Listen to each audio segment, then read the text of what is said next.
आज की वीडियो में हम एक ऐसे टॉपिक पर बात करने वाले हैं जो सिर्फ नेशनल सिक्योरिटी नहीं बल्कि हर डिजिटल यूजर के लिए इंपॉर्टेंट है। एफएटीएफ की एक नई रिपोर्ट ने रिवील किया है कि टेररिस्ट किस तरह डिजिटल प्लेटफॉर्म्स जैसे अमेजोन, पेपल और वीपीएन्स का मिसयूज कर रहे हैं टेरर अटैक्स के लिए। पुलवामा और गोरखनाथ केसेस इस बात का लाइव एग्जाम्पल है। तो सबसे पहले जानते हैं कि एफएटीएफ क्या है। तो एफएटीएफ यानी फाइनेंशियल एक्शन टास्क फोर्स एक इंटरनेशनल बॉडी है जो टेरर फाइनेंसिंग और मनी लॉन्ड्रिंग जैसे थ्रेट से फाइट करती है। इसका काम है गाइडलाइंस देना और कंट्रीज को मॉनिटर करना ताकि फाइनेंशियल सिस्टम्स का मिसयूज ना हो। और रिसेंट एफएटीएफ रिपोर्ट ने डिजिटल टेरर फाइनेंसिंग पर डिटेल में इंसाइट दी है और इसमें इंडिया के कुछ केसेस को हाईलाइट किया गया है। अब जैसे कि आप जानते हैं कि पुलवामा अटैक 2019 में हुआ था जिसमें सीआरपीएफ के जवानों की शहादत हुई थी। इस केस में अटैकर्स ने अमेजोन से एल्यूमिनियम पाउडर खरीदा था जो एक्सप्लोसिव बनाने के लिए यूज होता है। इवन 2022 में गोरखनाथ टेम्पल पे एक और अटैक हुआ था जहां अटैकर्स ने पेपल के थ्रू फंडिंग अरेंज की। ये दोनों केसेस दिखाते हैं कि terrorist simple digital tools use करते हैं बिना किसी रेड फ्लैग के। टेररिस्ट ऑनलाइन प्लेटफॉर्म का इस्तेमाल कुछ इस तरह करते हैं। Like first, e commerce platform like Amazon, Flipkart. इन प्लेटफॉर्म पर टेररिस्ट ऐसे मटेरियल्स ऑनलाइन खरीदते हैं जो बॉम्ब या एक्सप्लोसिव बनाने में काम आते हैं, जैसे aluminium powder, ball bearing, timers, remote detonators, even certain chemicals. और इन प्रोडक्ट्स पे कोई स्पेशल अलर्ट या बायर वेरिफिकेशन सिस्टम ही नहीं होता है। सेकंड,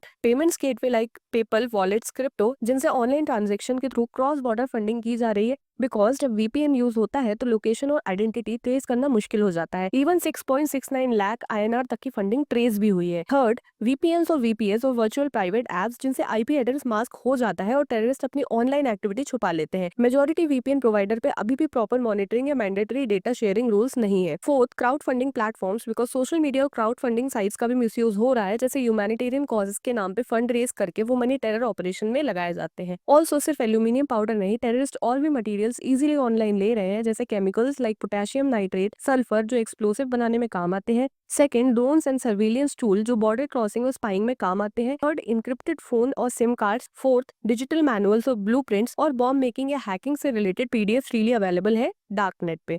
और इनका मिसयूज रोकना सिर्फ लॉ एनफोर्समेंट का काम नहीं बल्कि डिजिटल कंपनीज की भी जिम्मेदारी है। इसके चलते एफएटीएफ ने कुछ स्ट्रॉन्ग रिकमेंडेशन दिए हैं, लाइक हर ई कॉमर्स प्लेटफॉर्म पे स्ट्रिक्ट केवाईसी नॉर्म्स होने चाहिए, हाई रिस्क प्रोडक्ट मॉनिटरिंग जिनके थ्रू एक्सप्लोसिव बनते हैं, crowd funding site auditing, VPN service provider को रेगुलेट करना और इंटरनेशनल कॉपरेशन जैसे cyber intelligence sharing, tracking, cross border payments etcetera. Even India ने कई बार इस इशू को रेज भी किया है कि Pakistan based terror groups digital tools का मिसयूज कर रहे हैं और अब एफएटीएफ ने भी इस कंसर्न को सीरियस माना है। आज की डेट में डिजिटल प्लेटफॉर्म्स हर किसी की लाइफ का पार्ट बन चुके हैं, लेकिन उनका मिसयूज भी इक्वली डेंजरस है। जो टूल्स आम आदमी के लिए कन्वीनियंस क्रिएट करता है वो ही टेररिस्ट के लिए वेपन बन जाते हैं अगर रेगुलेशन ना हो।